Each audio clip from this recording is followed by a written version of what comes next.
E aí, Bem, gente boa, muito boa noite, tudo bem com vocês? boa noite. Acho que eu vou precisar de. Peraí, que eu tô sem tripé, gente. Vocês estão vendo mala no fundo, assim, que eu tô viajando.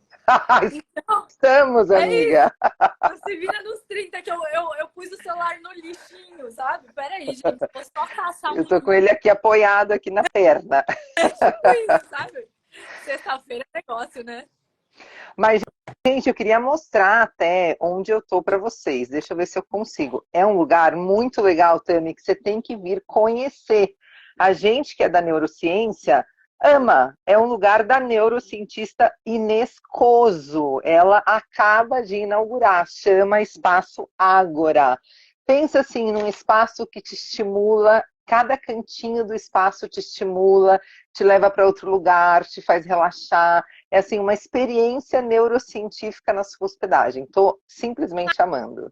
Faz vários vídeos aí pra gente conhecer. Vou fazer. Eu não sabia. Eu não sabia.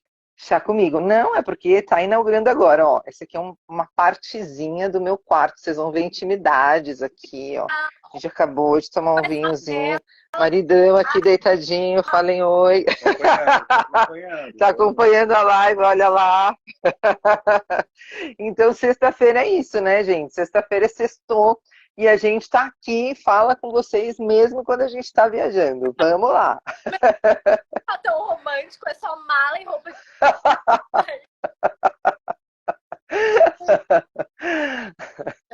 Muito bom. Tami, uma delícia falar com você, amor. Que privilégio falar com você, que Obrigada. honra.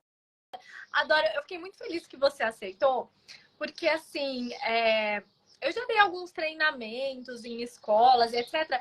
Mas me falta assim esse olhar, essa experiência do professor e é diferente, né? Porque é muito mais fácil, às vezes, a gente dar uma instrução de como olhar ou o que fazer. Só que eu tenho uma criança, geralmente, no meu consultório. Não são 30, né? Claro, E, claro, e claro. outras tantas dinâmicas que acabam sendo muito diferentes. Então, eu fiquei muito feliz e agradecida que você aceitou bater um papo comigo. E eu estou muito honrada, porque eu vou falar com vocês como uma pessoa TDAH, mais altas habilidades, e como professora, 20 anos em sala de aula, tendo passado por muito perrengue. Antes de ter o meu diagnóstico, eu nem sabia por que eu me identificava tanto com aquelas crianças mais agitadas ou mais dispersas e tal. Depois do diagnóstico, eu falei, nossa, gente, não é que faz sentido? Né? Total espelhismo, total projeção, total identificação ali naquelas relações, né? Então, bora lá, estou muito feliz por essa oportunidade. Nunca vou falar não para você, gatona, de jeito nenhum. Te admiro muito como profissional, como pessoa, quero sempre estar por perto. Pode me chamar para qualquer coisa que eu nem sei o que é, eu já estou falando sim. De você contar um pouquinho sua história, que eu acho que é muito, muito relevante. Eu Tá acho bom. que eu até queria começar por um assunto que é o seguinte. Semana passada, não, faz pouco tempo aí, eu tenho péssima noção de tempo. Às vezes eu falo semana passada e faz um ano. Então acontece faz muito tempo, enfim, faz uns 2 anos meu filho teve o diagnóstico mais velho de TDAH. E a gente estava no Brasil, daí a gente foi pro Canadá. E assim, chegou no Canadá, chegou na escola, já começou a vir bilhetinho, moleque trepando no negócio de basquete, aquele negócio, né? Eu falei, bom. Daí me perguntaram, então, ele tem TDAH ou algum diagnóstico? Eu falei, tem. Daí eu levei o laudo do Brasil e tal. E foi muito interessante, que eu passei por duas escolas que eram particulares com ele no Brasil, e nem na particular no Brasil eu vi isso. E eu queria bater um papo, porque além de tudo, você tem um conhecimento maravilhoso sobre metodologias que saem daquele, sabe, daquele negócio passivo, assim. E aí, a partir do momento Quando ele estudou aqui no Brasil, quantos anos que ele tinha? desde sempre, daí ele fez a primeira e a segunda série, né? E aí, Tá. a escola já tinha pedido, já tinha visto que tinha alguma coisa diferente, mesmo com o diagnóstico, se manteve o método de aula para ele, tudo. A única diferença foi que, entendemos o que acontece. Aqui, Mas era uma escola do tipo tradicional? as duas eram. A segunda, eles pregam uma metodologia mais aberta, etc. Mas eu consegui ver uma coisa. Mesmo algumas escolas do Brasil que falam que tem uma metodologia de criação de projetos. E mesmo assim é bem diferente. Fora eu tenho. Não sei se é, talvez, eu não sei, tá? Se o MEC acaba também enquadrando um pouco e tal. Não, não. O MEC não enquadra ninguém, as pessoas colocam tudo a culpa no MEC, mas as pessoas não leem legislação. A legislação é muito clara, dizendo que as escolas têm autonomia. Acontece uma coisa, e aí eu tomo paulada de todo mundo na rede social, eu tomo paulada de professor e tal, mas na verdade, eu me importo bem pouco com isso, porque eu me importo mesmo com o que tem acontecido com as crianças, porque elas são a parte mais fraca de toda essa história. Nós somos adultos e precisamos aguentar paulada. Então, se você gosta de dar paulada pela rede social, estou aqui, já pode começar. Então, assim, ó, a grande questão não é culpa do MEC, nem muito menos. É culpa dos gestores, talvez, dos professores, talvez, porque de qualquer pessoa menos das crianças. Mas, assim, ó, nós, professores e gestores escolares, precisamos ler o que diz a lei. Se vocês encontrarem na lei algum lugar que diga é obrigatório manter as salas de aula enfileiradas, mostra para mim, por favor. Porque assim, ó, eu estudo essa porcaria dessa lei e eu nem vou dizer porcaria, eu vou retirar a porcaria, porque a lei é linda. Eu estudo há muitos anos, mas muitos anos mesmo. Então eu estou falando também do lugar de alguém que tem MBA em gestão escolar, além dos 20 anos em escola, dando formação para professores e dando aula em sala de aula. Não existe, gente, nenhum lugar da lei que diga que as escolas precisam manter os alunos enfileirados. Então, a gente já entra na questão do TDAH, né? Quando a gente fala de dinâmicas de sala de aula para o TDAH, na verdade, devia ser o ponto de partida para qualquer processo de aprendizagem, que eu gosto mesmo de chamar de processo de ensinagem, né? Por quê? Qualquer processo de aprendizagem ou ensinagem, ele começa pela mobilização das emoções. Como é que você mobiliza emoções com pessoas estáticas, paradas, engessadas numa porcaria de uma carteira e cheirando a nuca do amiguinho? Não tem como, senhores, não tem como. Então, assim, nós, TDAHs, passamos por esta dificuldade, denunciamos com os nossos corpos de maneira muito mais óbvia, porque a gente não consegue mesmo ficar naquele quadrado por muito tempo, a gente levanta o tempo todo. No meu caso, que sou TDAH com altas habilidades, eu era aquela criança que terminava a lição antes, já ia sentar do lado de algum amiguinho para ajudar. Você quer ajuda? O que você está precisando? Não, amigo, não é assim, é de outro jeito. Então a professora já tinha que caçar, as mais sensíveis, né? Já tinham que caçar uma atividade extra para eu fazer, mas ninguém tinha a santíssima ideia de mudar a sala de formato, pelo menos, né? Daí a complicação na vida do professor, que conhece de metodologias ativas, agora eu vou falar do meu caso como professora, que conhece de metodologias ativas, que conhece de TDAH, que conhece e é especialista em neurociência e comportamento, como é o meu caso, ou estudiosa em neurociência, porque mesmo antes de eu ser especialista nisso, eu já estudava neurociência na educação. O professor sabe de tudo isso, só que chega numa escola com uma gestão tradicionalista e medrosa, porque o nome disso é medrosa, que não quer dizer para os pais assim, ó, queridão, não é daquele jeito que você aprendeu que se aprende. Não, a escola é clientelista, a escola privada padece do clientelismo. Então, o cliente sempre tem razão. Como o cliente estudou naquele tipo de escola, enfileirada, tradicional zone e tal, para manter o cliente, né, a gente até fere a ética de educador e aceita o que o cliente quer. Se o cliente quer enfileirado, conteudista, a gente faz isso. Mesmo sabendo, porque não é possível que a pessoa chegou a gestor de escola e não está sabendo que se você não dinamiza o processo, você não ensina ninguém, né? Então, assim, como professora, também padeci. Por quê? Porque como é que eu vou dar aula, né, numa sala de aula enfileirada? Aí você recebe o dito cujo do diagnóstico, que nem devia ser necessário para você modernizar suas dinâmicas de aula, né? E aí a orientação do neuropsicólogo, você sabe bem, coloque o aluno perto do professor. Amor, numa sala de 30, você tem tipo 9 com TDAH diagnosticados, fora os que não estão diagnosticados ainda, tá? E, tipo, você tem 5 carteiras na frente, máximo, 4, e você tem 9. Aí, assim, você colocou um deles lá na frente, mas, ou 2, ou 4. Pô, vai ter o dobro que está ali em outro lugar que não o lá na frente, né? Depois, assim, como é que você vai dar conta do TDAH, se ele for como eu sou, né, TDAH com altas habilidades, ele vai terminar antes, ele vai demandar, mas o outro vai terminar depois, porque ele tem mais déficit de atenção, por exemplo, e não tanta hiperatividade, ele vai terminar bem depois, ele vai precisar... Então, assim, o que está errado é dar atividades massificadas, em que todo mundo precisa começar e terminar ao mesmo tempo, quando cada cérebro é único. Ô, gente, vamos repassar isso aí, ó. Cada cérebro é único. Então, nós, neurodiversos, nós estamos berrando isso faz muito tempo e estamos pagando uma conta muito alta para um negócio que devia ser para todos. Todos nós aprendemos num tempo, numa velocidade, de uma maneira diferente. Eu preciso, de repente, anotar, ouvir, o outro precisa desenhar, sei lá o quê. A gente precisa de vários estímulos para aprender aquele mesmo conteúdo. E sério mesmo que a gente, em 2023, ainda acha que uma educação transmissiva, com o professor ali na frente, como se fosse o grande detentor do saber, com pessoas enfileiradas que não trocam, que não conversam entre si, não fazem contato visual nem sequer. Sério mesmo que a gente ainda está querendo acreditar que isso é educação? A verdade é que em bem poucas instituições de ensino a gente tem praticado educação, Tami. A gente tem praticado na escola privada clientelismo e na escola pública, nem sei o que te dizer, né? Mas assim, em ambas há exceções. Há escolas que estão sim entendendo que tem alguma coisa errada. Quando eu tenho quase a minha sala inteira com algum tipo de diagnóstico, tem alguma coisa errada.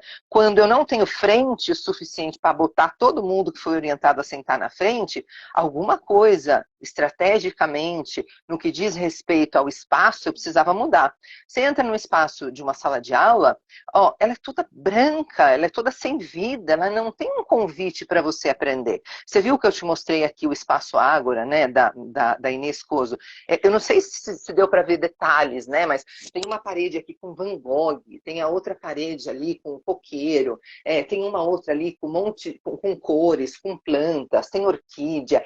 Cada vasinho que a Inês pôs aqui nesse quarto tem uma mensagem neurocientífica diferente para você. Tipo, aproveite o tempo, ou desconecte, ou alguma coisa assim, sabe? E na sala de aula, amor, o que você tem? Nada. Uma parede, ó que bonitinho, ó.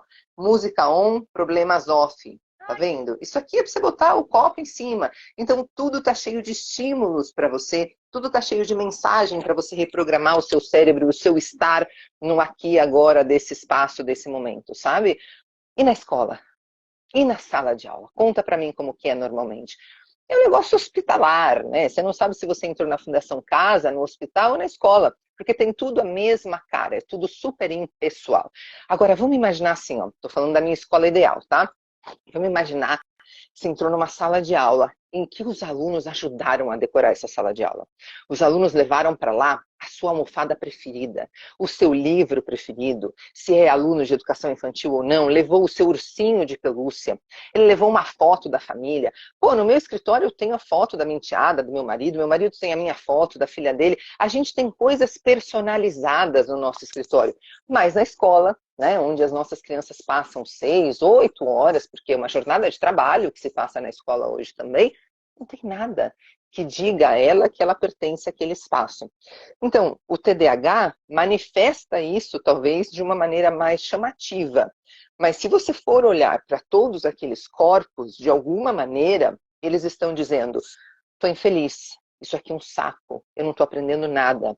Eu vou tentar decorar essa porcaria toda que eu nem sei para que serve, tentar fazer essa prova e garantir um mínimo de nota para passar de ano, para passar de ano para o ano seguinte, até passar para o seguinte, que eu nem sei para que é. Então, se você, professor, vai ensinar uma coisa e você não consegue responder para que você está ensinando aquilo, significa que aquilo não precisa ser ensinado. Aquilo é uma grande porcaria que pode ficar guardada lá no limbo da tua gaveta e você não precisa tirar de lá. Agora, se você consegue tirar da sua gaveta, contar com paixão para que aquilo serve na vida do seu aluno, uau, esse é o tipo de conteúdo que você precisa dar.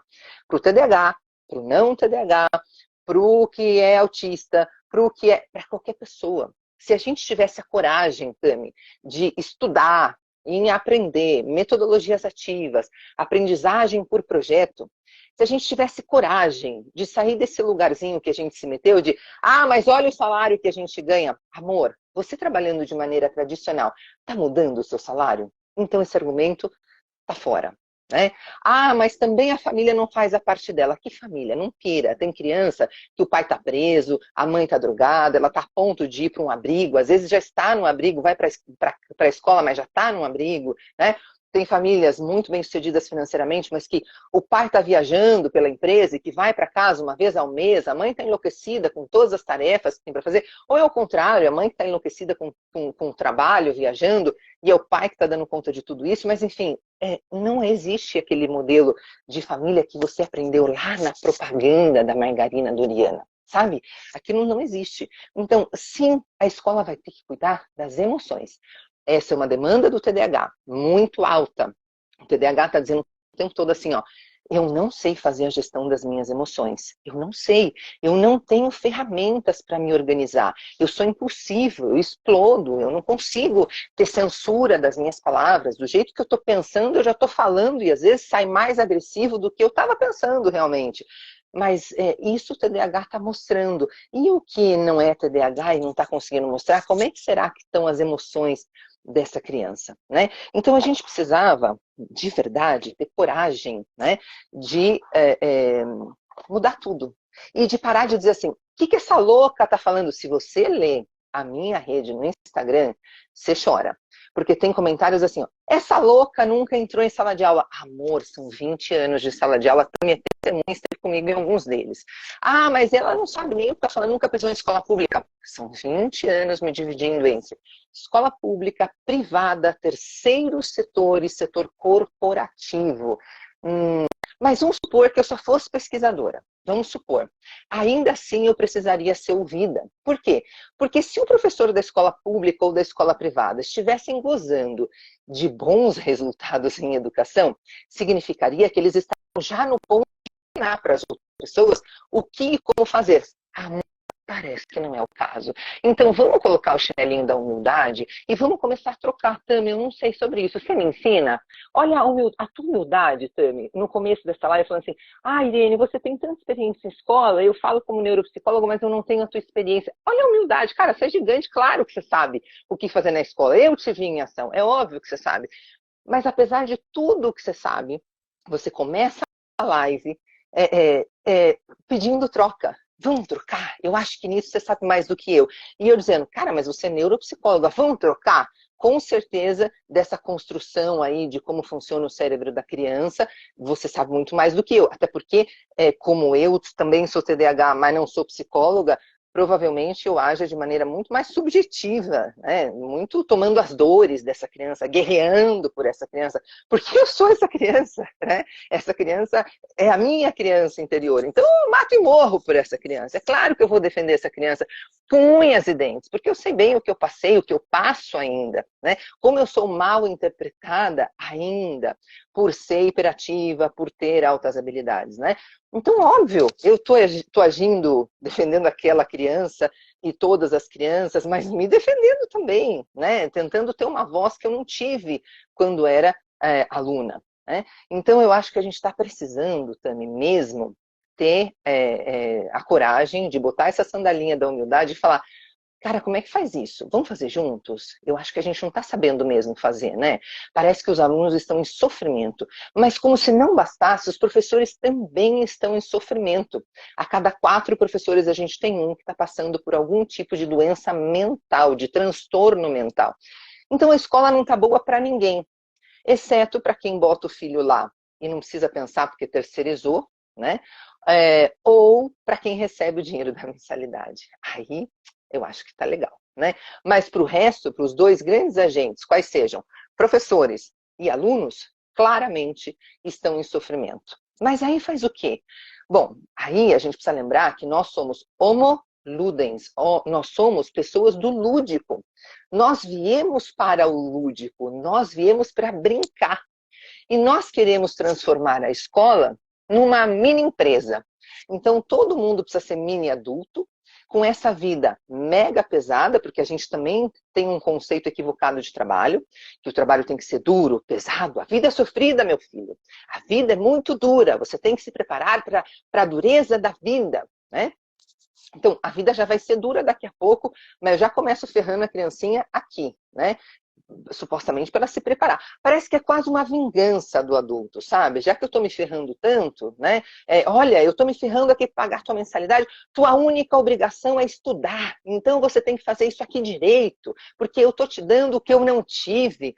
Oh, meu Deus, mas me dá menos então, né? Mas não enche o meu santo saco com essa cobrança toda, pelo amor de Deus, que coisa chata, né? Então, pouca escuta para essa criança, pouca escuta para esse adolescente, uma demanda muito grande, uma exigência muito grande, em espaços em que ele experimenta pouco prazer, pouca possibilidade de aprender a fazer a gestão das emoções, de aprender a aprender, de gostar da aprendizagem. Então, a aprendizagem começa a ser o espaço... Porque seria É, um espaço experimentar e não pode. ele não vivencia nesse espaço segurança psicológica. Então, a escola deveria ser o espaço de desenvolvimento humano por excelência, não é assim? Só que ele não consegue experimentar nesse espaço a segurança psicológica. A professora Amy Edmondson, que eu uso muito, eu cito muito quando eu estou dando formação no corporativo, ela é de Harvard, e ela fala sobre segurança psicológica, dizendo o seguinte: segurança psicológica é quando você vivencia no espaço em que você está, a experiência, a possibilidade de você ser você mesmo, sem ter medo de ser punido por ser você mesmo. Olha que bacana, né? Só que na escola não é assim, nem para o professor, nem para o aluno. Então, são vozes que, não é que eles não têm voz, eles têm voz, mas as vozes são silenciadas em nome de uma outra coisa, né? Então aí, é o sistema. Quando eu estava na escola privada, eu dizia: quem é o sistema? Me dá o nome e o sobrenome dele, porque eu quero falar com esse senhor e com essa senhora sistema. Porque eu também faço parte desse negócio que é sistema, e eu estou dizendo que tem que ser de tal maneira, né? Se tem um outro sistema de que eu não faço parte, eu quero saber nome e sobrenome, sentar aqui com ele e falar assim: queridão, é assim, ó, tá tudo errado, vamos começar de novo? Não dá para a gente dar aula enfileirada, só para começar. Então, se a gente quer falar de dinâmicas de sala de aula para TDAH, a gente precisa começar a falar de dinâmicas de sala de aula, dinâmicas inclusivas. A gente nem devia estar falando de sala de aula, eu tenho vergonha de falar de sala de aula em 2023, né? Eu acho que lá em 1900 a gente podia falar de sala de aula ainda, mas em 2023 eu me sinto constrangida de dizer que na educação nós ainda temos sala de aula. É como dizer que no mundo a gente ainda anda de charrete. Sabe assim? Essa comparação que eu faço. Se você tivesse que dizer assim: Irene, você não sabe, eu estou morando num lugar, amiga, a gente não tem carro, a gente anda só de charrete. Como é que você ia se sentir dizendo isso? Né? É mais ou menos como eu me sinto em educação, dizendo que a gente ainda tem sala de aula. A gente deveria, de verdade, numa escola preocupada com o desenvolvimento humano, a gente deveria trabalhar por projeto. Ah, mas como que é isso? A criança ficar livre, leve, solta pela escola, você acha que ela vai fazer alguma coisa? Vai. Sabe por quê? Porque quando ela está ativa, mão na massa, ela faz. Dá uma olhada na hora do intervalo, como ela está fazendo um monte de coisas de maneira ensandecida. Dá uma olhada no teu prédio, lá no playground, como parece que a criancinha está até possuída de tanto que grita, mas ela não está parada, babando ali, sem ter o que fazer, quase morta, coitadinha, não. Tá tudo ali, ó, correndo, doido, querendo brincar com esse, com aquele, produzindo brincadeira nova, brigando com o amiguinho, mas está ativo. Tá ativo. Então, assim, se a recreacionista do meu prédio, que não é professora, ela consegue dar conta de 40, 50 crianças no momento da recreação, por que o professor não consegue? Porque aí, quando eu falo isso, Tami, responde assim, ó: mas eu não sou recreacionista, eu sou professor de geografia. Então, amor, você tem que primeiro aprender a se divertir, né? Voltar a lembrar do que você gostava naquela idade. Depois que você aprender a se divertir, você vai conseguir dar uma aula de geografia com brincadeiras envolvendo outros conceitos como educação antirracista, inclusão, e fortalecendo os potenciais do teu aluno, não olhando para o que falta. A Irene é TDAH, então olha, ela não vai conseguir ficar atenta a isso aqui, ela não consegue ficar nem sentada, Ah, bom, você está olhando para o que me falta. Agora, olha para o que me sobra. Nossa, ela faz tantas conexões rápidas, né? Nossa, eu estava dando uma aula de matemática e ela começou a falar de um negócio de teatro. Nossa, ela conseguiu vincular a história do metro com peça teatral e transformou a história do metro em uma peça de teatro. Isso é verdade, gente. Isso aconteceu comigo. Tá? A minha professora de matemática querida do 8º ano da escola Risini, Carlos Risini de Santo Amaro, entendeu que eu escrevia bem, eu era articulada, eu gostava de tudo que era de humanidades. Mas eu tinha um trauma com matemática, porque a professora de matemática chegou a sugerir que eu tinha atraso mental. Então eu tinha um trauma terrível. Então você vê como vai rotulando, né? Por isso que eu odeio rótulos, inclusive do TDAH, de altas habilidades e tal. Então, quando ela percebeu que eu amava escrever, eu já tinha lido, os clássicos já estavam lidos no 8º ano. Os clássicos lá do vestibular do 3º ano, no 8º ano, estavam todos lidos. Eu tinha meu checklist ali, estava tudo lido, gente. Quando ela percebeu isso, ela foi me procurar e falou assim, Irene, eu soube que você fala muito bem, que você escreve muito bem. Eu vou ensinar nos próximos dias sobre a história do metro. Você não quer achar um jeito alternativo da gente fazer isso? Talvez usando o teatro? A professora de português te elogiou tanto. Ah, pode ser, professora, mas eu não sei nada sobre isso. Ah, mas a gente tem livros ótimos na biblioteca e eu sei que é um lugar que você gosta de frequentar. Amor, em 2 dias estava pronta essa peça e eu vou te dizer, circulou pelos Sescs de São Paulo. Que tal para você? Né? Então o negócio ficou imenso. Como que eu me senti? Uau! Nunca mais eu fui mal em matemática, gente. Nunca mais. Eu passei a amar matemática. Porque ela primeiro fortaleceu o que eu tinha. E aí, uma vez fortalecido, eu amei aquela mulher de um tanto que, para não decepcioná-la, eu fui estudar fórmula de Bhaskara, olha só que absurdo, né? Mas fui, e sabia aquilo ali perfeitamente, ensinava os amiguinhos. Olha o poder que tem um professor de edificar uma criança ou ferrar com a vida dela, destruir com a vida dela o resto da vida, o resto, sabe? E quem tem a escolha é o próprio professor. Não coloca isso em cima da criança, porque isso é uma covardia. Nossa, é assim, como sempre, né? É uau, assim, é apaixonante te ver falar, porque passa um filme, não só de tantos pacientes, porque muitas vezes o pedido de avaliação e diagnóstico vem dos professores, mas já vem como se o professor tivesse diagnosticado e vem com muitos adjetivos negativos, sabe? Ah, esse é assim, mas olha, avalia direito porque é agressiva, isso aqui você olha, não.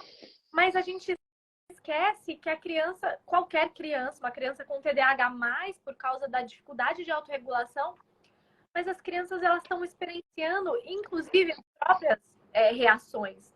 E às vezes a gente, você falou, minha, que não dá jeito, porque essa parte aqui do nosso cérebro, que é responsável pelo controle de impulso, por avaliar, planejar, organizar, isso não está formado na criança. Vai formar lá, terminar de madurar, assim, lá para os 21 anos. Ou seja, a gente tem... Olha, a Suzana Herculano Hessel, ela tem vários livros mostrando que todo o nosso cérebro termina mesmo de se formar com 29 anos de idade. Amor, antes dos 29 a gente não devia tomar nenhuma decisão. Eu até casei antes disso, olha que doideira. Então a gente não devia... Separei, casei e separei antes dos 29. Olha a doideira. Então a gente não devia tomar nenhuma decisão não tutorada não tutorada por alguém com mais idade, né, com mais de 30 anos, né? E olha quantas decisões a gente toma. E olha lá a gente tomando uma decisão importantíssima, que é o vestibular, com 16, 17 anos de idade. Olha essa doideira de novo, ensino médio, que com 14, 15 anos a criança tem que decidir se ela é de exatas, humanas ou biológicas. Eu sei lá. Se você me perguntasse no 8º ano, eu ia dizer que eu era de matemática, porque eu estava tão apaixonada pela minha professora que eu dizia, eu sou de matemática, com certeza. Né? Se você me perguntasse, sei lá, no 1º ano do ensino médio, eu ia dizer que eu era de história, porque eu estava tão revoltada, protestando e querendo revolução social e tal, e fazendo greve junto com os professores e tudo mais. Não, com certeza, eu sou de história. Então, assim, em cada época da minha vida, eu ia te dizer que eu era de uma área diferente, né? Então, que covardia a gente jogar isso nas costas das crianças, que covardia imensa, né? Então a gente precisava olhar para a educação com amorosidade, tanto com as crianças TDAH, quanto com a gente mesmo, que é professor, né? Porque se a gente tiver amorosidade com a gente vai querer ir para a escola para se divertir. Eu vou me divertir com os meus alunos hoje. Não assim, ó, tocar o terror, botar medo. Isso aqui vai cair na prova, hein? Ai de você, hein? Ó, tem que estudar para a prova. Que? Que é isso, gente? Não se preocupa com isso, te passo até a cola do negócio, né? Se tem que dar uma prova e ela é obrigatória, se precisar eu te passo a cola. Relaxa. Porque um cérebro estressado, ele está produzindo cortisol. Essa produção de cortisol está fazendo com que lóbulo pré-frontal, está fazendo com que hipocampo diminua, está prejudicando tudo o que é necessário para que essa criança realmente aprenda. Então, quem é que ganha ameaçando a criança desse jeito, tocando terror na criança desse jeito? Como é que você cria ambiente de aprendizagem?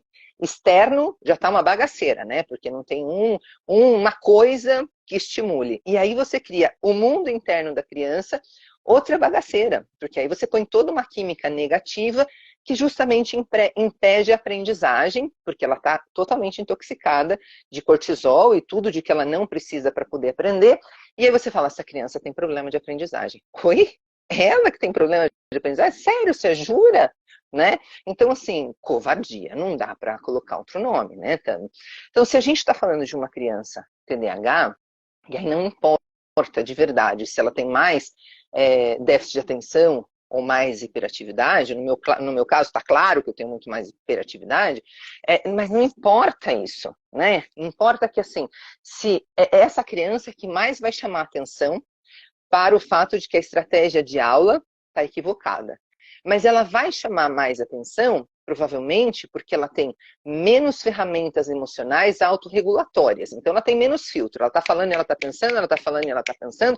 E as outras, provavelmente, querão ser as queridas, né? As comedidas, as que não vão irritar o professor. E estão aguentando. Mas está todo mundo adoecido. Então, se eu for pensar no que é bom para o TDAH, é bom para todo mundo. E o que é bom para o TDAH?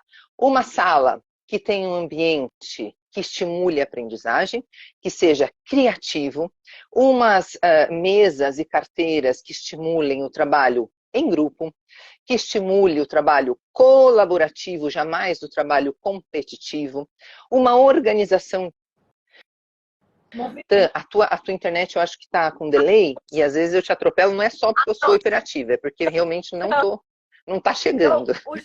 Jeito que tira um movimento das crianças, não só para criança hiperativa, mas imagina, gente ficar horas sentada, não tem movimento, né? Não tem. E aí a gente cria um ensino médio, e um dos meus vídeos na internet viralizou quando eu falei sobre isso, porque é meio óbvio, né? Não é possível, né? Não é possível que você tire educação física e artes nesse modelo de ensino médio que está figurando aí de 2017 para cá, e ache que isso vai dar certo. E aí, em seguida, vem a pandemia. Aí você volta para a escola e você está preocupado em fazer recuperação de conteúdos antes de cuidar das emoções. Ó, Tami, vamos pensar assim. A pessoa saiu do 9º ano e começou lá o 1º ano do ensino médio. Em março veio a pandemia, ela voltou para casa. E ela ficou em casa até o 3º ano do ensino médio. Olha que doideira. Aí é o último ano dela da escola, mas é o 1º ano que ela conhece os amigos do ensino médio. E você quer todos os professores sequelados, porque quem passou pela pandemia e diz que tá bem, não entendeu nada. Estamos tudo sequelado, amor. Aceita que dói menos. Estamos sequelados, já procura a Tami, outros psicólogos, estamos tudo sequelado, tá? O professor está todo sequelado. E o professor vai atender esses alunos, que obviamente estão muito sequelados. Passaram a pandemia em casa, com pai, mãe, cachorro, papagaio, sem a empregada, os que têm mais recursos. Gente, olha a situação. Vai prestando atenção na situação que a gente viveu. E é o último ano dessa criança na escola. O que ela vai levar de memória afetiva desse espaço? Parece que bem pouco. Agora você pensa lá num aluno que não estava alfabetizado. Então, ele ia entrar no 1º ano. Aí ele já voltou para a escola no 3º. Só que se ele tem uma família mais ou menos ok, alguém ajudou ele a estudar, se alfabetizar e tal. Mas se não é o caso, ele não teve nem um celular para ele conseguir se alfabetizar. mas ele também está emocionalmente sequelado. Só que as pessoas estão preocupadas em meter conteúdo nele sem cuidar das emoções. Acontece que a educação é um processo emocional. Então, primeiro eu cuido da emoção. A emoção organizada, eu ensino, porque está organizada. E agora eu consigo mobilizá-la. Não, eu deixo lá essa criança que está traumatizada, que está estressada, que está eu não sei como é que está o emocional. Não me preocupo porque não dá tempo. E eu vou lá e meto conteúdo, porque eu preciso fazer uma recuperação de conteúdo nessa criança. Só que eu, professor, tenho uma lista de conteúdo que eu sei que eu preciso correr para dar conta, porque eu tenho uma pandemia para repor conteúdo. É uma conteudite aguda. Eu digo sempre, a escola padece de uma doença que alguém precisa achar um jeito de curar, que é a conteudite aguda. A gente deu conta até do Covid, mas a gente não dá conta da conteudite aguda. E estamos dando conteúdo aí para essas crianças. O professor adoece por quê? Porque alguma formação sobre a inteligência emocional, obviamente, ele tem. Então, ele começa a olhar panoramicamente ali aqueles alunos e ele sabe que ele não deveria estar fazendo aquilo. Ele sabe que ele não deveria dar aquela quantidade de conteúdos. Mas ele recebeu uma ordem explícita, faça, cumpra-se, né? E ele tem medo. Ele vai lá e faz o que dizem para ele fazer. Ele adoece, a criança adoece. A criança não aprende, o professor começa a achar quem tem culpa da coisa.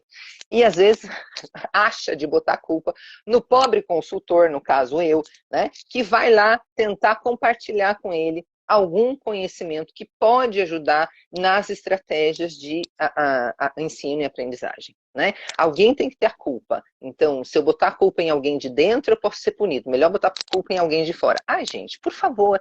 Então, a gente precisa construir um espaço seguro na escola. Olha como tudo está interligado, né, Tami? A gente precisa construir um espaço seguro na escola que parta da gestão, uma gestão afetiva, acolhedora, que escute o professor. A gente precisa valorizar o saber do professor, a autonomia de cátedra que ele de fato tem. Né? A gente precisa trazer, sim, as famílias para a escola para que elas recebam educação parental. Não é porque você pariu que você sabe ser mãe, amor. Ser mãe não é um negócio instintivo. Pari, opa, veio comigo um chip que baixou aqui um conteúdo e agora eu já sei ser mãe. Não, você vai precisar de ajuda, não carrega isso nas tuas costas, né? Então você traz a família para a escola, você ajuda essa família dando apoio, né, com uma educação parental condizente com o nosso século. Não é possível que a gente continue ouvindo pai e mãe dizendo que tem que bater no filho para educar. Não é possível, gente. A gente está em 2023, mas às vezes eu penso que a gente está, sei lá, em 1023, porque não é possível que a gente realmente acredite, peraí, que é batendo que a gente educa, né? E há pai e mãe que acredita nisso ainda. Então a gente precisa levar para a escola e explicar, queridão, queridona, é assim, ó, não espera o teu filho mostrar a agenda, né? Vai lá na mochila do teu filho, da tua filha, pega a agenda, vê lá o que está anotada. Ajuda essa criança a se organizar. Vale, obviamente, para a criança TDAH? Óbvio, a criança TDAH não vai te mostrar a agenda. Ela nem lembra que ela tem agenda. Deve estar tudo bagaceiro dentro da mochila. Nem lembra, tudo cheio de orelha, deve estar uma bagaceira danada. Nem lembra se a professora mandou anotar alguma coisa ou não, se tem tarefa ou não tem. Não é relevante. Entende? Ela não vai lembrar e ela não vai te dizer. E não é maldade, é porque ela não passou pelo cerebrinho dela, né? Tá no cerebrinho dela o que ela tem que fazer de legal. E mostrar agenda para você, papai e mamãe, não é legal. Então ela não vai lembrar de fazer isso. É você, pai e mãe, que precisa ser orientado, provavelmente pela escola, a abrir a mochila, pegar a agenda, dar uma folhada, ver o que é que essa criança tem que fazer. Dizer, filhinho, parece que tem uma lição aqui para fazer, vamos fazer juntos? E transformar esse vamos fazer juntos num momento prazeroso também. Né? Quem sabe você em casa lembra de um jogo que você fazia que pode ajudar essa criança a entender perímetro. Né? Sei lá, a criança não sabe, não entendeu ainda o que é perímetro. E aí você lembra de um jogo que você fazia, de juntar os quadradinhos lá, e você entendeu bem o que era perímetro com aquele jogo, você vai e joga aquilo com o teu filho, olha que bacana, né? Então você cura a sua criança interior, você cura todo o seu passado bagaceira, porque a gente teve uma criação horrível, vamos combinar, né? E você ainda faz com que o teu filho, a tua filha, te ajude a curar as tuas próprias feridas e com que o teu filho e a tua filha gostem de estudar. tenham prazer naquilo. E aí, quem sabe, depois de um tempo, mesmo sendo TDAH, até se lembra de te dar agenda, porque depois que te dá agenda, tem uma coisa legal, uma recompensa, que é um momento bacana e legal em família. Percebe?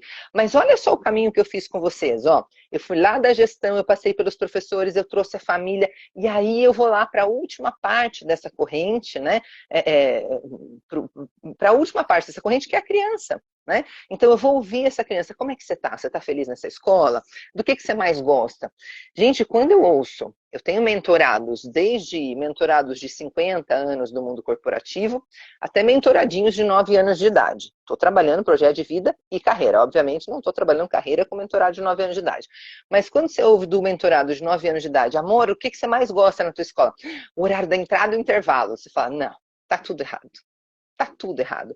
Por que você gosta do horário da entrada? Ah, porque quando eu chego mais cedo, eu posso brincar de bafo com meus amigos. Ah, é? É, adoro brincar de bafo, professora. Mas durante o dia não dá, não? Não dá, porque aí tem que ficar sentado, uma aula atrás da outra, a gente não brinca mais. Essa criança é uma criança real, de 9 anos de idade, que eu tô atendendo, tá, Tami? Eu falo, ah, legal. E por que você gosta tanto do intervalo? Ah, porque é muito legal. Dá pra gente brincar no parque. Ué, mas você não tem mais horário de parque? Não, na minha série não tem mais. Com 9 anos de idade, você já não dá parque para criança. Oi? Não dá parque mais para criança, né? Porque agora, meu filho, a vida é séria. Estou te preparando para o futuro. Ô, gente, eu, se sou criança, eu não quero também viver esse futuro, não. Que futuro mais chato é esse? Que você não pode ter um parque, você não pode ter uma educação física, você não pode ter uma aula de arte, você não pode ter uma vida legal.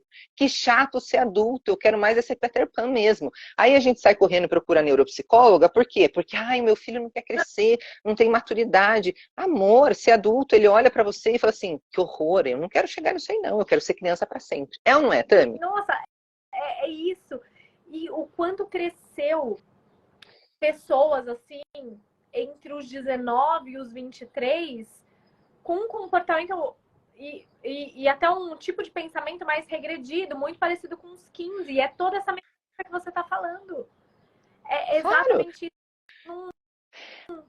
Quando eu atendo as famílias, eu digo para os pais, eu pergunto para a criança na frente dos pais assim, o que você acha que o teu papai ou tua mamãe faz? Ah, é um trabalho muito duro, não sei o que é não, mas eu sei que é bem difícil. É, mas o que ele está fazendo assim de trabalho? Não sei, mas ele não tem tempo para nada, chega tarde, tem que pagar os boletos. Oh. Pô, que saco, né, gente? Que saco ser adulto. Então, e a gente tem uma geração de crianças infantis e responsáveis. Sim, porque se ser adulto, maduro e responsável é isso, eu me recuso. Né? Então, o que a gente precisa fazer? Transformar a nossa vida de adulto em algo interessante. Né? Então, falar para o filho, eu sou... Gente, outro dia, eu e meu marido estávamos no mercado e passando a compra, a caixa do mercado era tão querida, e foi conversando com a gente sobre o dia, nem lembro direito o assunto, mas assim, já despertou um carinho por aquela mulher, do nada, sei lá quem é aquela mulher. De repente, a gente estava terminando de empacotar a compra, veio um senhorzinho com Ferrero Rocher, uma caixinha de Ferrero Rocher, entregou para ela e falou assim, obrigada, viu, minha filha? Falei, cara, ela é caixa de supermercado. Normalmente, caixa de supermercado é visto como subemprego. Aquela mulher, quando ela senta ali, ela fala, eu vou mudar a vida dessas pessoas. Quem chegar aqui vai sair melhor quando passar aqui por esse caixa. Então, ela não vai dizer para o filho dela assim, eu tô lá sentada passando compra de mercado e recebendo dinheiro dos outros. Ela vai dizer assim, o meu trabalho, meu filho, é mudar a vida das pessoas.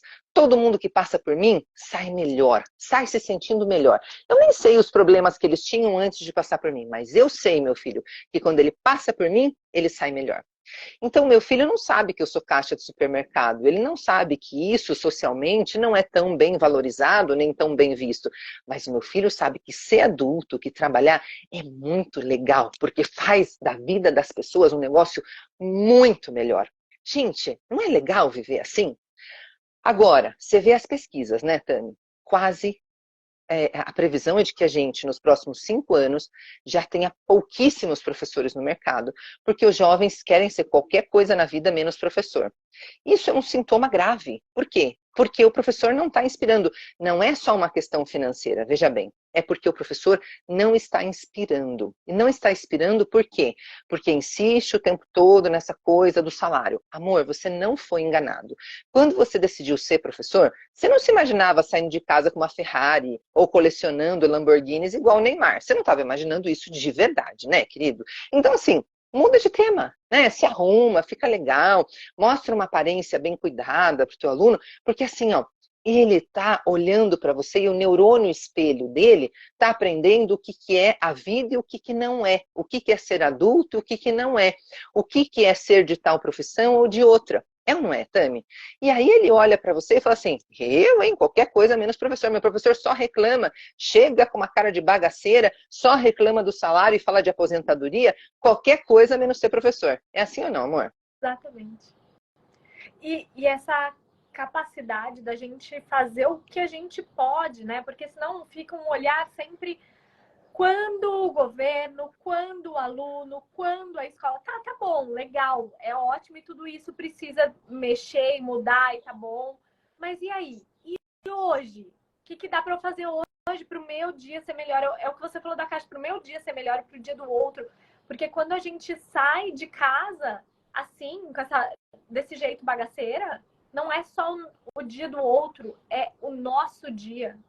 É o nosso. É isso mesmo. Tá todo o tempo reagindo não à realidade, mas à nossa interpretação da realidade. E isso a gente tem controle. Não tanto, mas é isso. E esse controle. Olha, eu morei, eu já falei aqui, quem me segue já sabe, né? Eu sempre falo que eu tive uma família bem disfuncional, morei em um monte de casas. E na adolescência eu morei um tempo com os tios. E a gente tinha, na casa desses tios, a Anaílse. A Anaílse era empregada doméstica. E ela veio da Bahia. Ela morava perto da nossa casa, não morava com a gente, mas ela estava lá todo dia. O meu tio era juiz do trabalho. A minha tia era advogada. A Anaílse era empregada doméstica. A minha prima foi crescendo. Ela tinha 4, 5 aninhos de idade e começaram com essa pergunta idiota, né, que fazem para toda criança. Eu fico emputecida com isso, que é o que você vai ser quando crescer? Meu amor, essa criança já é um monte de coisa, por que você não dá uma olhada no que ela é? Mas tá, esse é outro capítulo. Aí começaram a perguntar para minha prima, o que você vai ser quando crescer? Sabe o que ela dizia? Eu vou ser igual a Anaílse. Era o terror da família, né? Como assim? Né? O pai é juiz, a mãe é advogada, a criança está dizendo que vai ser empregada doméstica? Sim, porque a Anaílse era a pessoa feliz da casa. A Anaílse era engraçada, era divertida, tinha uma energia boa, era do nutrir, sabe? Eu era tão magrinha, gente, não é mais o caso, mas eu era tão magrinha, que Nailson me olhava assim, a gente tem que dar de comer para essa menina. Nailson me dava de comer de hora em hora, praticamente, sabe? Então, era a do amor. E ela dava conta de arrumar a casa inteira, e ela dava conta de brincar com a gente, ela dava conta de tudo. Ela era feliz. Então, a minha prima, com 5 aninhos de idade, o sonho dela era ser igual a Nailce. Você vê que a criança não tem as censuras do adulto. A criança não tem a coisa do status social. Ai, mas dá muito mais dinheiro o status social ser juiz. Não, ela tem a coisa do quem é feliz. O meu pai é juiz, está sempre enfiado no escritório, com a cara enfiada nos livros. A minha mãe é advogada, um pouco do mesmo. Quem é que tem tempo para se divertir com a gente? Era isso. Então, quando eu crescer, eu vou ser igual a ela. Porque eu vou querer fazer a diferença na vida das pessoas. Eu vou querer ser amor na vida das pessoas. Então, tem aquela frase do Jung, que você sabe falar melhor do que eu, né? Quando você encontrar uma alma humana, seja apenas uma alma humana. E eu acho que isso vale para TDAH, isso vale para autismo, isso vale para altas habilidades, isso vale para neurotípicos, isso vale para ser humano. Né? Eu sempre digo isso, não é possível que a gente entre em escolas e encontre lá na parede da recepção, oferecemos uma educação humanizada. Mas eu não entrei no veterinário, amor. Né? Seria de se espantar se eu entrasse no veterinário e tivesse escrito, oferecemos uma educação humanizada para os teus gatos. Né? Você vai deixar o gato aqui no hotelzinho, nós vamos oferecer uma educação humanizada para os teus gatos. Poxa, o mínimo que eu posso esperar de uma escola é que ofereça para o meu filho uma educação humanizada. Isso não pode ser diferencial, ou a gente está cagando em absolutamente tudo, né, amiguinhos? Vamos começar tudo de novo, que está tudo cagado. Não faz o menor sentido a gente dizer que oferece educação humanizada. A gente precisa oferecer amor, uma educação amorosa, um encontro de almas, que não rotule. Olha, tem gente botando gargalhada. Ai, que horror, né, gente? A Tami é tão fina e eu vim aqui, avacalhar a rede dela. Que horror, né? Não mandei convidar, tá aí. Convida essa gente que não fala direito, olha aí o que acontece. Você sabe que as pessoas vão lá na minha rede também dizer, olha só como ela fala. Como pode isso ser uma profissional, né? Vem corrigir porque eu falo cerebrinho. Amor, cerebrinho tá lá na língua, viu? Eu sou formada em filosofia, eu sou formada em letras, FEFELESH, USP. Eu sei o que eu tô falando, eu posso falar cerebrinho também. As pessoas aí não podem falar palavrão, eu falo o que eu quiser, a boca é minha, eu falo o que eu quiser, gente. Eu me valho de que eu sou TDAH. TDAH não tem censura. Ai, graças a Deus, que bom, né? Se eu fosse vocês, eu virava TDAH também para não ter censura e ser quem vocês querem ser. Eu não vou ser o que vocês querem que eu seja. Eu sou isso aqui, ó. Gostou, leva, não gostou, segue outra rede. Mas não da Tami, viu? Continua na rede dela, que sou eu que sou a visitante hoje. Você fica tudo aí, viu? Você sabe que é tão bonito, porque quando a gente fala de aprendizagem como um todo, uma coisa que eu queria que vocês entendessem é que a gente tem transtornos de aprendizagem. TDAH não entra dentro deles, tá? Mas, por exemplo, descalculia, dislexia e outros tantos. E a gente tem dificuldade de aprendizagem. Só que presta atenção. Vou tentar explicar de uma forma muito simples. Não é só isso, tá? Mas eu vou tentar simplificar o seguinte. Vamos pensar que os transtornos são uma coisa de dentro para fora, né? Tem a ver com a formação do nosso cérebro, desenvolvimento. E eu tô resumindo muito, tá? Não é tão simples assim. Mas as dificuldades, vamos pensar que é algo de fora para dentro. O que é dificuldade de aprendizagem? A criança ela vai ter literalmente dificuldade de aprender, mas não é porque ela tem um transtorno, um problema no cérebro, não. O que vai influenciar aí? Problemas em casa. Ela não se adaptou com a metodologia da escola. Ela não vai com a cara da professora. Ou ela não está se alimentando ou dormindo direito. Ou ela está sofrendo bullying. Ou, entendeu? Um monte de coisa. Só que os problemas de aprendizagem que a gente tem, em grande maioria, são pelas dificuldades de aprendizagem, que são essas coisas de fora para dentro, e não dos transtornos. A gente tem uma parcela, sim, da população com transtornos, mas não é maioria. Só que, mesmo assim, a gente tem muitas crianças com dificuldade de aprender. Não estão conseguindo aprender, não estão conseguindo reter e, mais do que isso, aplicar aquela informação. Até porque tem muita informação que a gente recebe que nem se aplica, que é o que a Irene falou, né? Então, quando os professores ou olham, eu acho que, claro, a criança está mostrando um prejuízo, um sofrimento, vai levar para um profissional e avaliar o que é, né? Mas a primeira ideia é essa que tira fora o corpo de todo mundo. É um transtorno, logo é da criança. Mas o que a gente está vendo é que mesmo crianças com transtorno TDAH, dislexia, descalculia, o principal fator que dificulta a aprendizagem dessas crianças, mesmo as que têm transtorno, são fatores externos. Mesmo as que têm transtorno, presta atenção, o que mais dificulta a aprendizagem delas são os fatores externos. É a metodologia, é o professor, são os colegas de sala, é o que está acontecendo em casa ou no mundo. Então, se a gente conseguisse manejar ou melhorar essas dificuldades, esses fatores externos, poxa, eu vou falar que melhoraria, eu não mas muito para as crianças que têm, quanto para as que não têm transtorno.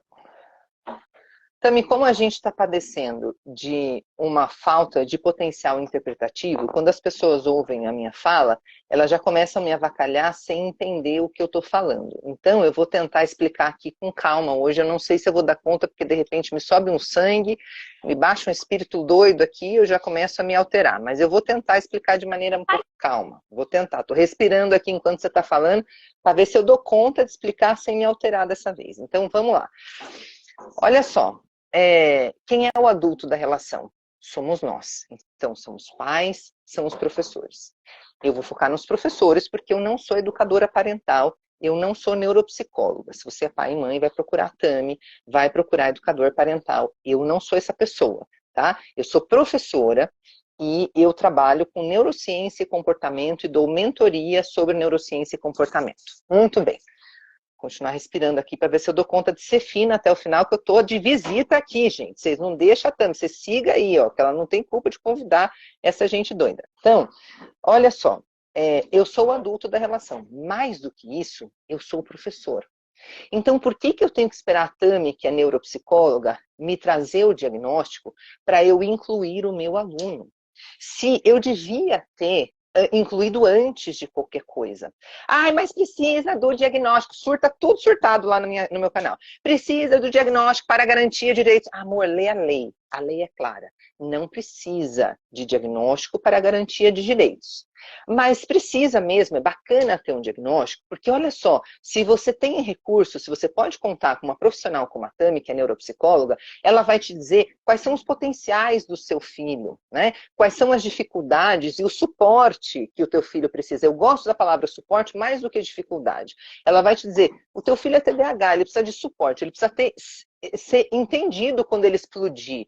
Quando ele começar a morder o amiguinho, não é porque ele é canibal, não é isso, né? É porque ele não consegue se expressar com palavras, porque se ele é hiperativo, ele está acelerado, as palavras, a linguagem não acompanha esse raciocínio dele, ele vai lá e morde o amiguinho. Entende? Então, calma, ele não é canibal, não é nada disso, amigo, respira. Ele só não está dando conta de comunicar que o amigo está enfesando ele vai lá e tasca ali uma mordida. Entende? Então, bacana, né, ter uma neuropsicóloga que te explique isso. Não, pai, calma, não é canibal, não é nada disso, querido, é só, né, tal coisa. Beleza, muito bem. Só que esse professor, amor, ele continua sabendo mais do que o neuropsicólogo sobre estratégias de sala de aula. Por isso que eu insisto, olha a sua humildade de me dizer, Irene, eu precisava falar com você e ter você aqui para você falar sobre estratégias de sala de aula. Da mesma maneira como eu não me sinto à vontade de falar com os pais sobre todos os mecanismos e sistemas do cérebro do filho dele, porque eu não sou neuropsicóloga, a Tami não se sente à vontade de falar para o pai que, querido, a sala de aula precisa ser assim, a dinâmica de sala precisa ser assado, né? Muito menos para o professor. Porque quem precisa se empoderar do seu próprio fazer é o professor. Aí eu estava bem doida, assim, numa palestra, que eu fico bem doida sempre, eu fico bem nervosa mesmo, bem bravona. Eu estava lá na Faculdade de Educação da USP, eu já estava brava, porque eu cheguei lá, meu marido me perguntou, nossa, amor, 20 anos que você saiu daqui, né? Como é que você se sente voltando? Foi igual, parece que eu saí ontem à noite, está tudo igual nessa porcaria. Tudo enfileirado, parede, tudo igual. Se a faculdade está tudo igual, que tipo de profissional a gente está formando? Tudo igual, não tem como a gente mudar essa educação. Tô doida aqui, porque não mudou nada. Eu esperava chegar ali e encontrar um ambiente high-tech, tipo Google, nada, menina, tudo igual. Tá, voltando. Então, assim, ó, eu sou professor, eu sei eu deveria saber quais são as estratégias, as melhores estratégias, para que meu aluno aprendesse. Então, eu deveria ter vergonha de falar de dificuldade de aprendizagem, porque a dificuldade é de ensinagem, senhores. A hora que a gente tiver vergonha na cara, a gente vai assumir que a dificuldade é de ensinagem. Bota fogo aí mesmo, gente. Estou gostando dos foguinhos que vocês estão botando aí. É dificuldade de ensinagem. Vamos ter vergonha nessa cara e vamos assumir que a gente não sabe fazer de outro jeito. A gente só sabe sobre educação transmissiva, a gente fica lá no meio da sala, se achando detentor do saber, esquecendo que tem um monte de youtuber muito mais legal que a gente. Olha, eu não me recuso a dar aula depois que eu conheci o Noslen, eu me recuso a dar aula de português, por exemplo. Já conheceram o professor Noslen? É uma sumidade, gente. O cara... Eu tenho os meus mentorados que pedem para eu tirar dúvida de português. Eu falo, não, gente, assiste esse vídeo aqui do Noslen primeiro. Porque eu adoro assistir o Noslen. Eu sou professora de português, de espanhol, bacharel, licenciatura plena em português e espanhol.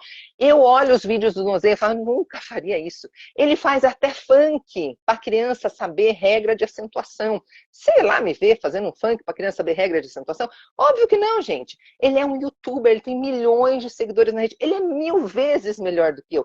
E eu vou competir com homem? Eu não, eu trago homem aqui para ajudar na minha aula. Você entendeu? Eu não sou a detentora do saber. O máximo que eu posso fazer, Tami, é a curadoria de quais são os melhores youtubers para a criança aprender português e espanhol. Mas sai desse lugar de achar porque é você que sabe a gramática, você é o próprio Wise agora, o próprio Bechara agora. Sai desse lugar, menino, baixa essa bola aí que você não está com essa bola toda, sabe? Então eu preciso saber disso e eu preciso usar outra estratégia. Por que que mesmo eu botando Noslen ali, eu tenho alunos do Rio Branco, do Band, do Porto Seguro, os maiores colégios de São Paulo são meus alunos, meus mentorados, meus pequenininhos. Eu tenho um do Band que já é meu filho, a gente divide a maternidade. Cláudio, se você tá aí, beijo, amor, é a mãe dele. Gente, 5 anos que o menino tá comigo. E o que que eu faço?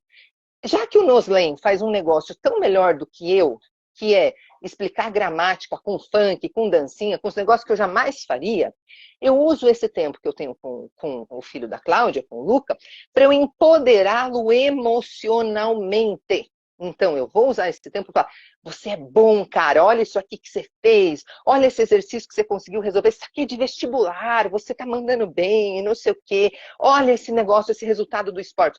Eu preciso empoderar esse menino, porque ele está num colégio médio. A mãe dele é maravilhosa, quer que ele saia de lá também, mas o moleque encasquetou que tem que ficar lá. Bom, outro capítulo. Mas eu vou aproveitar esse encontro com ele para eu fazer ali a curadoria de quem são os caras fodões do YouTube que fazem umas coisas que eu jamais faria e que vão ajudar na aprendizagem de gramática do meu menino. Eu faço uma revisão geral ali, a minha maneira daquele conteúdo. Pronto, ele aprendeu com várias linguagens aquilo. Você entendeu? E eu aproveitei o encontro para eu expandir aquela mente, para eu expandir aquele potencial, para eu trabalhar coisas que o Noslen no online não pode fazer. Mas o Oslen pode fazer um monte de coisa melhor que eu. Então, em vez de eu ficar lá, nunca entrou em sala de aula, invalidando o Noslen, porque ele está no digital. Então, sou besta, eu trago ele para mim, vem trabalhar aqui junto comigo. Então, a hora que a gente parar de competir e a gente começar a trabalhar de maneira colaborativa, todo mundo ganha. Né? Ganha o TDAH, ganha altas habilidades, ganha o professor, ganha a escola inteira. Mas a gente precisa ter a coragem de fazer isso. A gente precisa ter a coragem de fazer isso. E de encarar que o que a gente tem não é, eu vou insistir nisso, tá? Eu vou insistir nisso. A gente não tem dificuldade de aprendizagem. Vai lá na minha rede, você vai ver que estão descendo o pau em mim, porque tem um vídeo que eu falo assim, ó, peguem todos os seus livros que falam de dificuldade de aprendizagem, rasga tudo, porque aluno tem dificuldade de ensinagem. É problema do adulto se o aluno não está aprendendo. Ele não está aprendendo desse jeito, é uma questão de honra. Vai lá e acha um outro jeito para ele aprender, porque você é o poderoso educador. Você é o poderoso educador. Não é de conteúdo, é de estratégia de ensino. Você é poderoso e não está sabendo. Você está achando que a tua função é transmitir conhecimento, que o YouTube faz muito melhor que você, eu insisto. Tem que ter essa humildade. Então, a tua função, de verdade, é inovar nas estratégias. Quais são as profissões e os profissionais que serão substituídos? Aqueles que estão robotizados, trabalhando de maneira automatizada. Até a Alexa faria melhor do que você. Então, amor, melhora a sua estratégia. Né? Porque se eu chegar para a Alexa e perguntar, Alexa, o que é uma oração coordenada? Ela vai dizer. Né? Então, eu não preciso de você. A Alexa me disse. Para que eu preciso de você? Para você fazer a curadoria dos conteúdos da internet, para você mudar a estratégia das coisas no encontro presencial de sala de aula. Para isso que eu preciso. Olha, o povo dá risada, depois vai lá e acaba comigo na internet, gente. Não briga com a Tami, que ela não tem culpa. Então, é isso. A dificuldade é de ensinagem. A dificuldade não é de aprendizagem. A hora que a gente pegar esse tema e disser, é questão de honra, essa pessoa que vai aprender. Eu quero ver se sai sem aprender. Eu consegui, numa grande escola de São Paulo, eu recebi uma aluna com implante coclear. É isso, né, Tami? E você sabe o impacto que tem isso na aprendizagem. E eu dava aula de espanhol naquela escola. E eu não tinha falado nem bom dia, e a menina chega lá, na minha... Tinha até palquinho para subir, para você ver se não era uma escola tradicional. A menina chega lá no palquinho e fala assim, professora, eu preciso te falar, eu tenho implante coclear, eu não vou assistir sua aula. Eu falei, mas o que tem a ver uma coisa com a outra? Não, porque eu não posso aprender língua estrangeira. Eu falei, mas onde está escrito isso? Não, eu nunca tive aula de língua estrangeira porque eu tenho implante coclear. Eu falei, minha menina, você não está me ouvindo aqui? Tô. Falei, e por que você não vai aprender espanhol comigo, então? Se você está me ouvindo aqui e tem um implante. Não, mas é que os professores viram de costas na hora da aula e eu tenho que ler lábio e eu não consigo. Falei, amor, não vou virar de costas nunca, minha bunda é imensa. Você não precisa ficar olhando para ela, você vai olhar para minha cara. Fica tranquila que vai dar tudo certo, viu? Senta lá que nós vamos trabalhar juntinhas. Mas e na prova? Eu não posso fazer prova. Você pode fazer prova sim. Eu vou resumir para você. Faz pelo menos, vamos lá, 7 anos que eu dei aula para essa menina, ela voltou a ser minha aluna agora. Olha que gostoso. Significa o quê? Que eu acho que eu fiz um bom papel, né? Porque ela destravou. A mãe veio chorando me agradecer. Falei, amor, estou fazendo meu trabalho. É uma questão de honra. Ela vai aprender, sim. Como é que uma aluna chega para mim e diz que não vai aprender espanhol? Vai, por mis santos cojones que vai. Como? Que vai passar por mim e não vai aprender um negócio que eu amo, que é a língua espanhola? Vai aprender, sim. A gente precisa ter esse brio, essa vergonha na cara, de dizer, vai aprender, porque eu sou professora e qualquer pessoa que passar pela minha mão vai aprender. Eu vou achar uma estratégia que eu vou ajudar a se aprender. Vem aqui comigo que vai. Mas a gente não tem esse brio. A gente se acomoda e fala assim, ah, não, você não viu? A neuro... Hã? Até por ignorância. Isso nas faculdades de letras ou de pedagogia, ou faculdades específicas, faculdades, graduações que vão treinar esse professor. Essas estratégias diferentes, conhecimentos de neuro, isso, claro que varia de grade para grade, mas isso está incluso nessas grades ou não? Esses profissionais geralmente têm que aprender depois. Como que é?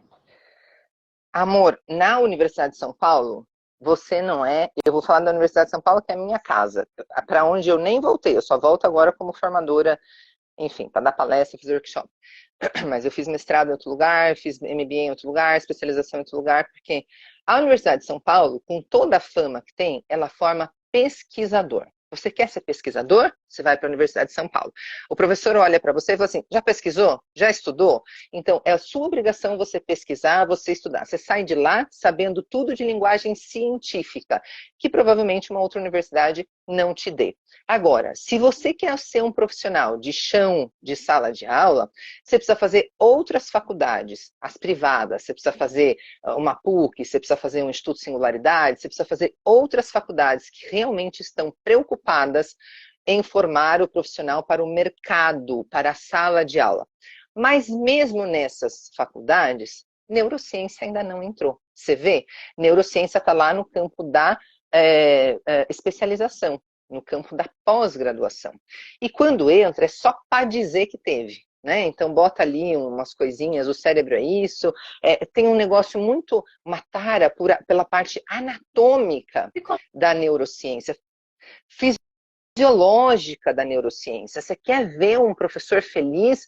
É quando ele fala de axônio dendrito. Amor, que diferença faz você saber o nome dessas coisas? Fala para mim. Nenhuma. Você precisa saber como é que funciona esse cérebro lá dentro da sala de aula. Você precisa conscientizar o teu professor de que esse cérebro parado aí, tendo uma aula transmissiva, ele não está absorvendo nada. Né? Ele está ali na mesma frequência que estaria assistindo sessão da tarde, se fosse o caso, que ninguém nem liga a televisão mais, né? Olha como eu tô velhinha, mas assistindo um videozinho de YouTube, vamos por assim, tá? Então, se você conseguir conscientizar o professor disso, puxa vida, você já mudou a vida de um monte de gente com um conhecimentozinho básico de neurociência.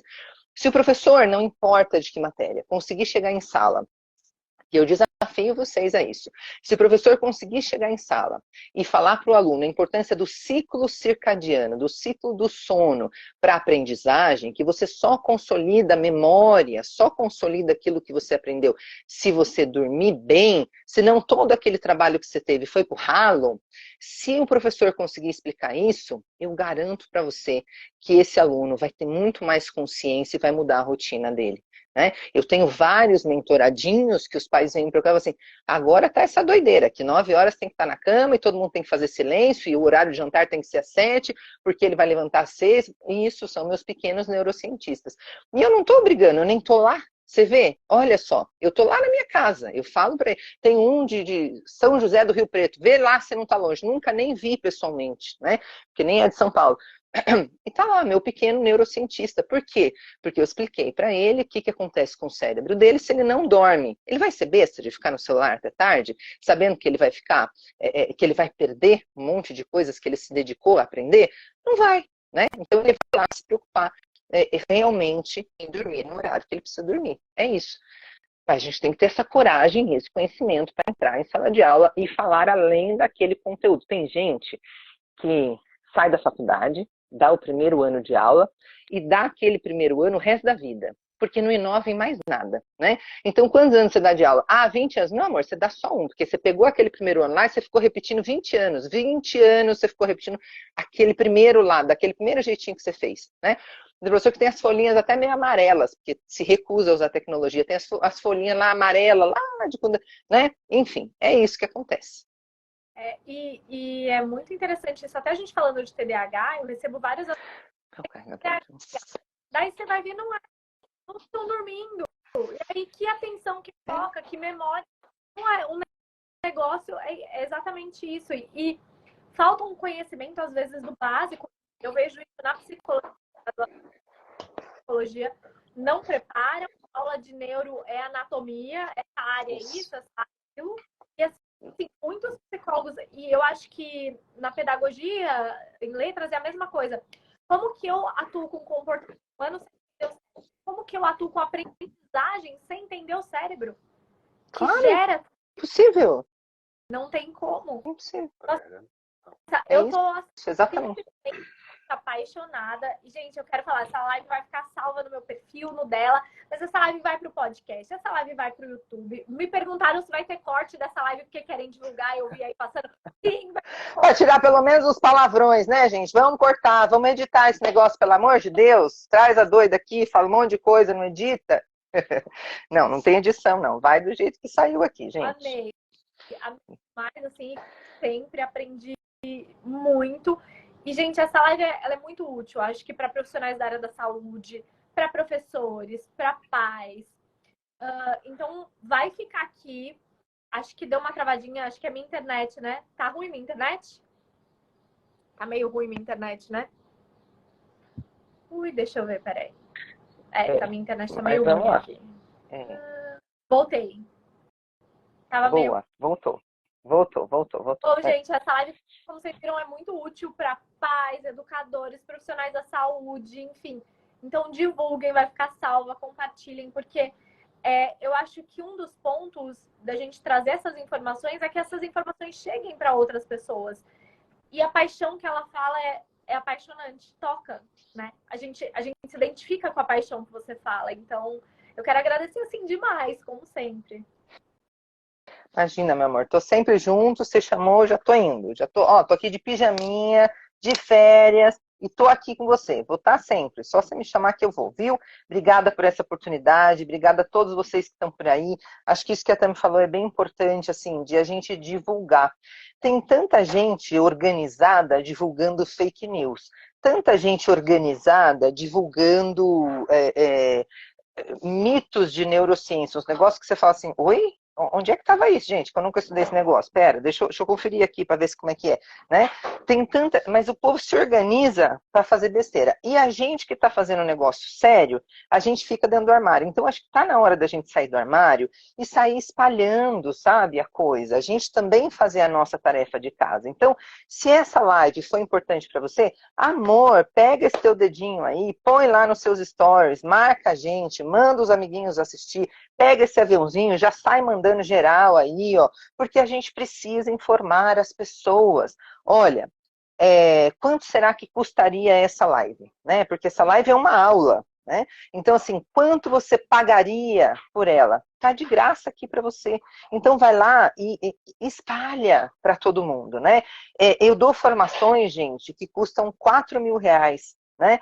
Tem a mesma qualidade, a mesma paixão, a mesma intensidade que eu estou fazendo aqui gratuitamente para vocês. A Tami, a mesma coisa. Sim, somos profissionais muito bem pagas. Vocês não vão ver a gente aqui reclamando, se vitimizando de falta de dinheiro. Não vão. Ponto. Isso é fato, tá bom? Vamos combinar assim? Eu sei, dói, né? Quando você está ganhando baixo salário. Então faz os cursos que a gente tem também, faz curso com a gente também e vem ganhar dinheiro. Para de querer invalidar a gente. Em vez de invalidar a gente, Vem trabalhar junto com a gente, vem fazer mentoria com a gente, vem fazer os cursos que a gente tem. Olha aí na bio da Tami quanto de curso essa mulher tem para oferecer para vocês, além de coisa gratuita. Essa live aqui é gratuita, né? Então separa geral a live, envia geral a live aí para todos os seus amiguinhos, tá grátis, aproveita, né? Já entra lá na minha bio, entra na bio da Tami, vê tudo que é curso que você pode fazer. E amor, você pode parar de reclamar de dinheiro também, né? Vira um profissional que tem recursos, estratégias e dinheiro. Olha que beleza. Né? Quando a gente fala, quando a gente compartilha conhecimento, não é porque a gente quer ser a panaceia, as que trazem a solução de todos os seus problemas. Não, é porque a gente tem um monte de privilégios. Eu já morei fora, a Tami já morou fora, a gente conseguiu estudar no Brasil e fora do Brasil, a gente fala inglês, português e espanhol, a gente consegue ter aula de metodologias ativas na Espanha, que é o país referência em metodologias ativas, consegue fazer, no meu caso, mestrado no Uruguai, que é o país referência em educação na América Latina, e aí a gente vem e amorosamente compartilha isso. Não é com a intenção de ensinar nada para ninguém, é de dizer assim, olha amigo, aprendi isso, gastei um dinheiro danado para aprender isso, mas eu posso compartilhar com você que de repente não tem os mesmos privilégios que eu. E aí, em vez das pessoas ficarem felizes, aproveitarem, compartilharem com todo mundo, fica com dorzinha de cotovelo. Ah, que preguiça, né, amor? Que preguiça. Para com essa dor de cotovelo, aprende mesmo, assume que a gente precisa aprender uns com os outros, entra lá na nossa bio, já começa a fazer os nossos cursos e para de reclamar. O tempo que você reclama, você vai estudar. Estuda que é melhor. Estuda, começa a acolher as pessoas, começa a fazer melhor o seu trabalho, você vai ver como a sua vida vai ser bem mais positiva. Para de reclamar, que isso cansa. Para de ser doido. Para de reclamar e vai estudar. Eu não fiquei reclamando por aí, não. Sentei, fui, estudei. Pronto, nunca vai me ver reclamando. Tô aqui, ó, de férias, nesse espaço maravilhoso. Tami também. Estamos gastando dinheiro, gente. Por quê? Porque a gente tem, né? E aí, você, mesmo a gente tendo, mesmo a gente, no meio da viagem, a gente para fazer partilhas gratuitas como essa. E você está reclamando de quê? Pegue e compartilha já. Vai, espalha a notícia para todo mundo, bota a gente em tudo quanto é rede. O problema não é a internet, o problema não é ficar na rede social. O problema é a rede social que você segue. Vai ficar vendo a bunda da Anitta todo dia? É bonita, eu já vi hoje, tá bonitona, fez um clipe novo. Mas é só isso que tem para você ver? Não, vê a nossa cara que também vai lá e aprende um monte de coisa, espalha geral, para a gente começar a acolher as crianças, para a gente começar a acolher as famílias, para a gente começar a mudar a cara da educação, para a gente começar, quem sabe, né, num futuro não muito longínquo, trazer os jovens para que eles se inspirem também e queiram, quem sabe, ser educadores. Você já pensou? Se a gente dá conta de inspirar aí umas pessoinhas, que elas decidam ser educadores, o povo tá gargalhando aí, né, gente? É isso. Enfim, Tami, boas férias, amor. Divirta-se, curta muito. Conte comigo sempre que você quiser. Amores, obrigada por vocês estarem aí. Muito legal também contar com vocês, viu? Beijo grande. Até a próxima. Muito obrigada a todo mundo. E lembrando, semana que vem, segunda, terça, quarta e quinta, tem a jornada do TDAH com informações embasadas na ciência, na neurociência e também estratégias práticas, tanto para profissionais da saúde quanto para famílias e para pessoas que têm TDAH. Tento online, gratuito, é só se inscrever. Se inscrevendo, você já ganha um e-book com várias estratégias com evidência comprovada para o TDAH. O link está na bio, é só se inscrever. Semana que vem, segunda-feira, eu espero vocês para a primeira aula da jornada às 8 da noite. Obrigada a todo mundo. Obrigada. Boa noite. Beijo, amor. Boa noite. Tchau, tchau. Beijo.